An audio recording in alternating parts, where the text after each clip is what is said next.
So, but the thing about all these scotches is it's really about, and whiskey in general, I say scotch, but whiskey as a whole, it's all about what you like.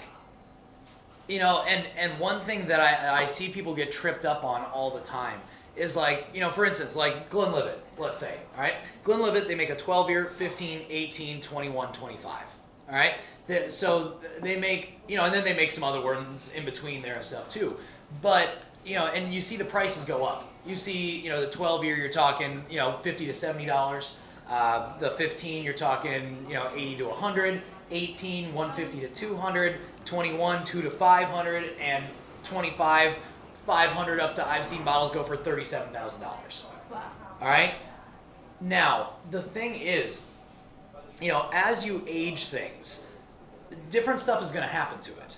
All right? As you age something, you're going to get, first of all, you're going to get different flavors. All right? As you age, like the Glenlivet 12-year, all right, is very light, heathery.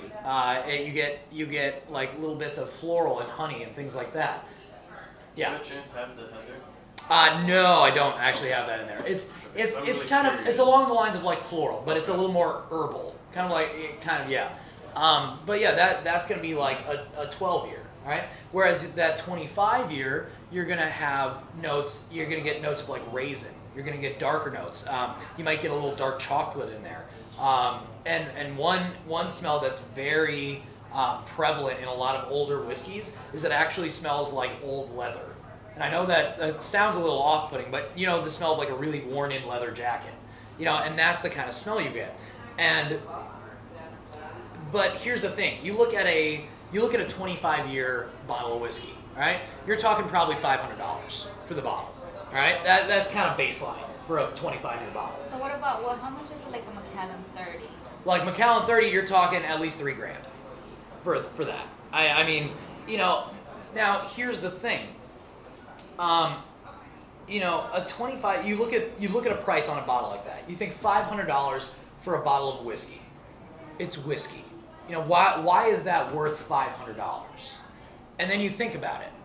All right? First of all, there's something called the angel share. Have you guys heard of that before? No. All right? I've heard of it. There's a bar called Angel Share. There is, yeah. The term angel share, basically what it refers to is when you let a liquid just sit somewhere for long enough, eventually it's going to evaporate.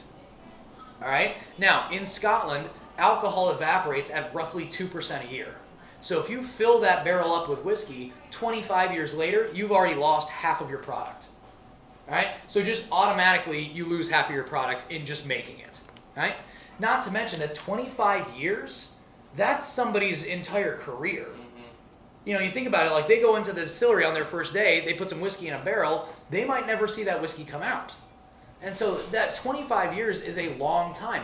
And not to mention, they're not, for that 25 years, it's just sitting there taking up space and they're not making a dime on it. And so when it comes out to be, this 25-year whiskey and it's $500 a bottle, when you think about it, that's somebody's entire career in a bottle, suddenly $500 doesn't seem like that much.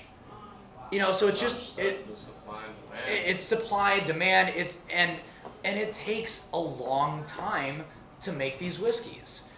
And the thing is, I've gone to so many whiskey tastings where you have like Glenfiddich will show up and they'll have their 12, their 15, their 18, they'll have their whole line. And I see so many bros that somehow got a ticket for free or from someone, and they come in, they're like, yeah, what's the most expensive one you got? No, that's not the goal, all right? Because to be completely honest, it's all about what you like. There are bottles that are actually getting away from putting the year on the label because that shouldn't be important. Because so many people see it's older, it's more expensive, it's got to be better, and it's just not necessarily true. Yeah, it's a state of mind. And because like of the Glenlivets, the 12, 15, 18, 21, 25, my favorite is the 15-year. That's the one I like the most because to me it's the perfect balance. It's smooth, but it's not so smooth that you can't tell it's whiskey. And it has the right kind of flavor profile and notes to it.